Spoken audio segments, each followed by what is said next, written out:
کراچی کے علاقے گلشن حدید میں واقع ہیئر سیلون پر ڈکیتی کی واردات کیمرے کی آنکھ میں محفوظ ہو گئی۔ ویڈیو میں دیکھا جا سکتا ہے کہ موٹر سائیکل سوار مسلح 2 ملزمان نے دکان میں لوٹ مار کی اور فرار ہو گئے۔ مزید جانیں گے ڈان نیوز کے نمائندے بلال خان سے۔ بلال، یہ واردات کب پیش آئی اور ملزمان کی گرفتاری میں کوئی پیش رفت ہوئی؟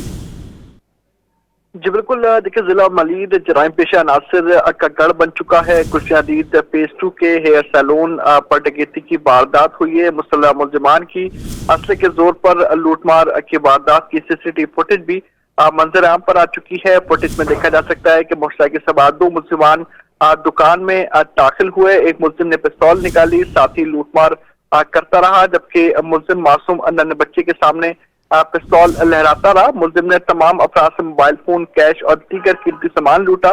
ملزمان بلا خوف 2 سے 3 منٹ تک واردات کرتے رہے۔ 3 کسٹمرز، دکان مالک اور ملازمین سے ڈکیتی کی واردات کی گئی۔ واردات کے بعد ملزمان اطمینان سے فرار ہو گئے۔